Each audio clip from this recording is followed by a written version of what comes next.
And for those of you who don't know, pleasure is important and is also a really charged topic in a lot of ways. And it's a gendered topic, right?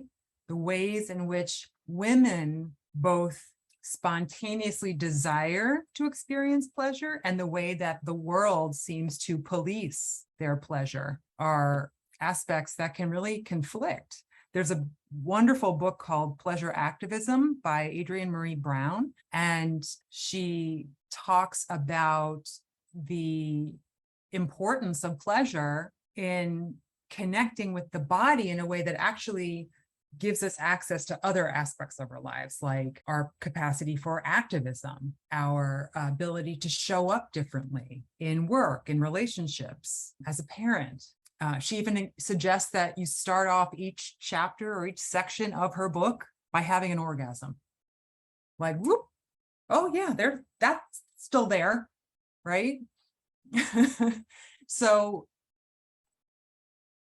I love the invitation this week to be thinking about pleasure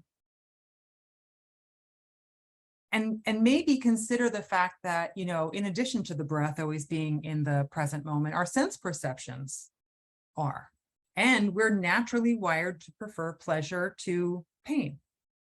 Yes, if we habitually and pathologically avoid pain, we end up feeling more pain.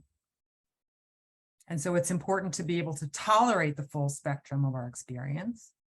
But it's also really important to prioritize pleasure. And in fact, as you begin to tolerate more difficulty, discomfort, it doesn't have to be pain, right? Suffering can be anything from sickness, old age, and death to, you've heard me say this, a too tight waistband or bad takeout. The more we can tolerate that unsatisfactoriness, the more we can really dive into pleasure, welcome it, experience it's like it micron by micron, without being afraid of losing it necessarily, without wondering where our next bout of pleasure is going to come from, to really be there. It's just different examples of being there and staying with ourselves when we're having difficulty and when we're in bliss. So think about what the question is for you this week. How can I enhance pleasure? And maybe even how is my intuitive eating practice specifically designed, or how am I working with it in a way that prioritizes pleasure? And of course, acknowledge anything that comes up along with those questions. There's likely to be feelings.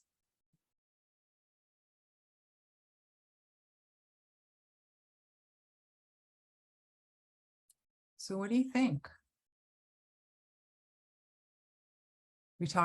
We finished last week, never finish it, but we finished sort of talking about challenging the food police and creating boundaries.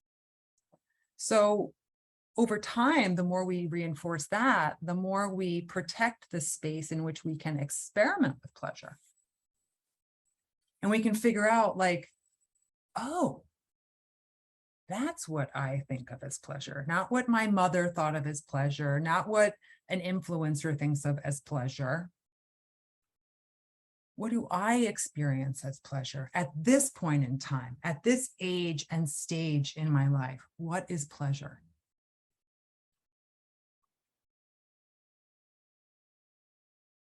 Because then different aspects of our intuitive eating practice become enactments of pleasure. Even stopping when comfortably full starts to become an expression of prioritizing pleasure.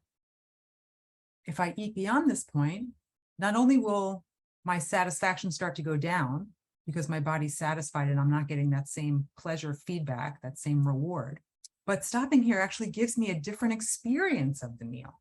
Is it hard to think about pleasure? Yes. Any thoughts on why for you it feels challenging? Because, in this process, we have lots of time. We have the rest of our lives to work with this. So it's worth being right where you are. I know we can sometimes feel impatient and urgent, like, okay, let's figure this shit out. But it's really worth not rushing it and being where you are. So if where you are is noticing, ooh, this hits a button, to even that word pleasure. I want to go say 10 Hail Marys. It's a practice because we're born with the capacity to understand what gives us pleasure, and we're wired to pursue those things. But then it gets distorted by all these other messages we get.